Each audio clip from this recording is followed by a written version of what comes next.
এখন আমরা যে গতিটা দেখব সেটা হচ্ছে গিয়ে পর্যায়বৃত্ত গতি। পর্যায়বৃত্ত গতিটার সাথে বা এই নামটার সাথে একটা কথা আছে, সেটা হচ্ছে গিয়ে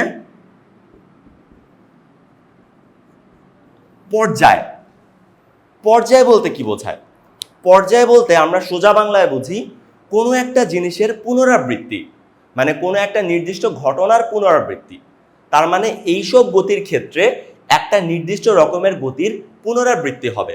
যেমন কেউ যদি ঘড়ির কাঁটাকে তুমি চিন্তা করো, যে ঘড়ির কাঁটার যে সেকেন্ডের কাঁটাটা আছে, এই সেকেন্ডের কাঁটাটা কি করে? একটা নির্দিষ্ট পথ ঘুরে এসে আবার কিন্তু আগের জায়গায় চলে আসে। এই রকমের যে গতিগুলো আছে সেই গতিগুলোকে বলা হয় পর্যায়বৃত্ত গতি।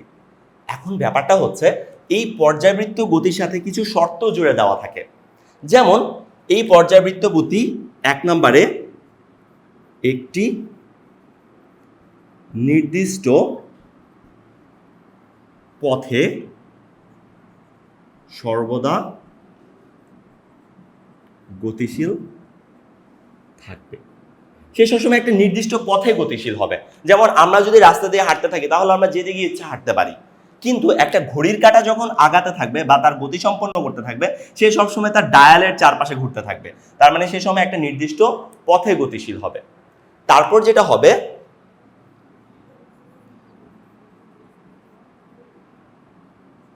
নির্দিষ্ট সময়ে নির্দিষ্ট পথ অতিক্রম করবে। তার মানে হচ্ছে গিয়ে একটা নির্দিষ্ট সময় পর পর সে সবসময় একটা নির্দিষ্ট জায়গাতেই থাকবে। ঘড়ির কাঁটা আবারও খুব সুন্দর একটা এক্সাম্পল, কারণ হচ্ছে গিয়ে প্রত্যেক 1 মিনিট পর পর সে কিন্তু 12-র উপরে চলে আসবে, তাই না? তার মানে এখানে সে 12 থেকে তার জার্নি স্টার্ট করলো, প্রত্যেক 60 সেকেন্ড বা 1 মিনিট পর পর সে আবার 12-র উপর চলে আসছে। তার মানে হচ্ছে গিয়ে সে নির্দিষ্ট সময়ে একটা নির্দিষ্ট জায়গায় থাকছে। তো এই রকমের যে গতিগুলা সেগুলোও কিন্তু পর্যায়বৃত্ত গতি। তো আমরা যদি খেয়াল করি, আমরা কিছুক্ষণ আগে যে নাগরদোলার কথা বলছিলাম সেটা কিন্তু ঘূর্ণন গতি ছিল, এবং সেটা কিন্তু এক প্রকার পর্যায়বৃত্ত গতিও। ঠিক আছে, এবার আমরা পর্যায়বৃত্ত গতির একটা বিশেষ ধরনের প্রকারভেদ নিয়ে আলোচনা করব। সেই বিশেষ ধরনের প্রকারভেদকে বলা হয় সরল ছন্দিত স্পন্দন গতি। তো সরল ছন্দিত স্পন্দন গতি ব্যাপারটা কি? সরল ছন্দিত স্পন্দন গতি হচ্ছে সোজা কথায় একটি বিশেষ ধরনের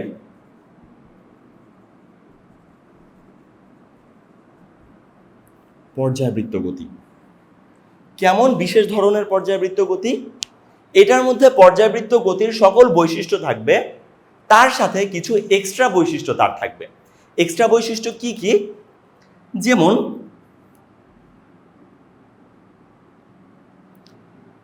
এইটা জানার আগে আমরা একটা নির্দিষ্ট জিনিস জেনে নেই, সেটা হচ্ছে গিয়ে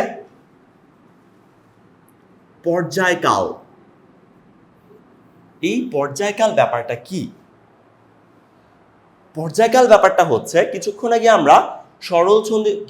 আমরা যে পর্যায়বৃত্ত গতি পড়লাম, সেই পর্যায়বৃত্ত গতির একটা পূর্ণ পথ অতিক্রম করতে যে সময়টা লাগে সেটাকে বলা হয় তার পর্যায়কাল।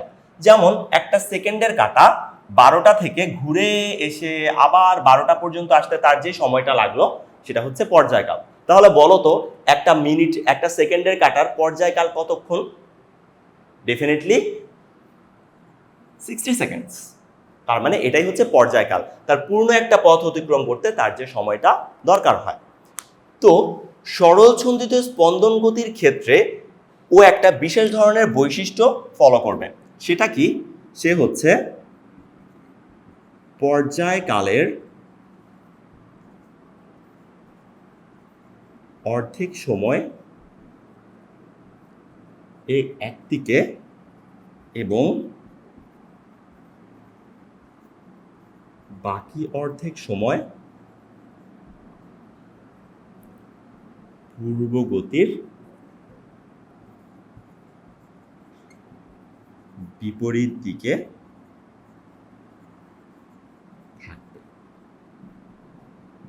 এটা আবার কেমন, তাই না? যে পর্যায়কালের অর্ধেক সময় সে একদিকে থাকবে এবং বাকি অর্ধেক সময় সে আগের দিকের বিপরীত দিকে থাকবে। দেখো তোমাদের স্বাভাবিক জীবনে একটা ঘটনা দিয়ে সেটা ব্যাখ্যা করি, সেটা হচ্ছে গিয়া দোলনা। কিভাবে দোলনা একটা সরল ছন্দিত স্পন্দন গতি? কারণ দেখো আমি যদি একটা দোলনা আঁকার চেষ্টা করি, ধরো এইটা হচ্ছে গিয়ে একটা দোলনা। এই দোলনাটা কি করবে, কেউ একজন বসে এটাতে দোল খাবে, তার মানে দোলনাটা কিছুক্ষণ সময় এখানে থাকবে আর কিছুক্ষণ সময় দোলনাটা এইখানে থাকবে। তো এখান থেকে সে একবার পিছনে যাবে, তারপর সেখান থেকে সে একবার সামনে যাবে, এইভাবে করে সে দোল খেতে থাকবে। তার মানে সে কিন্তু শুধুমাত্র এই রাস্তাটুকুতেই দোল খাবে, এর বেশি কোনো রাস্তাতে সে দোল খাবে না। তার মানে সে বারে বারে একটা রাস্তাতেই ঘুরে ফিরে আসছে। তার মানে এটা অবশ্যই একটা পর্যাবৃত্ত গতির বৈশিষ্ট্য।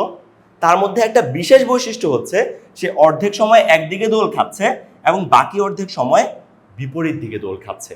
এটাই আমি বলতে চাইছিলাম যে পর্যায়কালের অর্ধেক সময় সে একদিকে থাকবে এবং বাকি অর্ধেক সময় সে বিপরীত দিকে থাকবে।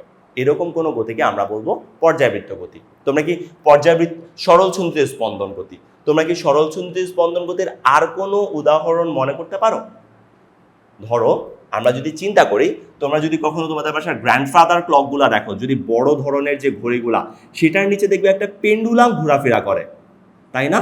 একটা পেন্ডুলাম টকটক করে প্রত্যেক সেকেন্ডে একবার হচ্ছে গিয়ে পেন্ডুলামটা এরকম একটা পর্যায়ে সম্পন্ন করে। সেই পেন্ডুলামের যে গতিটা সেটা কিন্তু একটা সরল ছন্দিত স্পন্দন গতির উদাহরণ। এবং এই সরল ছন্দিত স্পন্দন গতির শেষে আবার একটা জিনিস তোমাদের মাথায় ঢুকাই দিচ্ছি, যে সরল ছন্দিত স্পন্দন গতিও কিন্তু একটা পর্যায়বৃত্ত গতি, মানে এটা একটা বিশেষ ধরনের পর্যায়বৃত্ত গতি। সেক্ষেত্রে তোমাদেরকে আমি যদি শর্ট করে একটা জিনিস লিখে দেই, তোমাদের এমসিকিউর জন্য এটা কাজে লাগবে।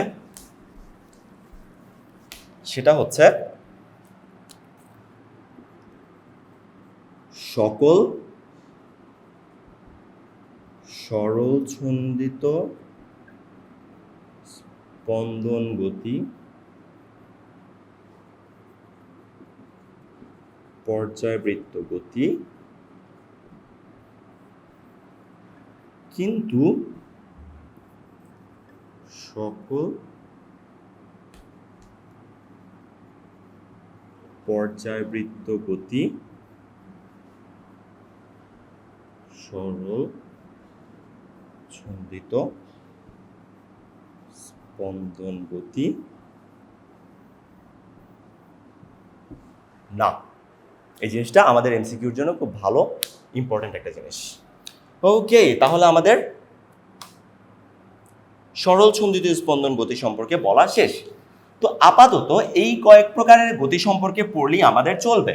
তবে তোমাদের জানার জন্য আমি বলে রাখছি যে ইউনিভার্সে এরকম আরো অনেক রকমের গতি আছে। তোমরা যদি কেউ ইন্টারেস্টেড থাকো তাহলে বিভিন্ন রকমের গতি লিখে নেটে সার্চ করে দেখতে পারো, আরো অনেক কিছু জানতে পারবা।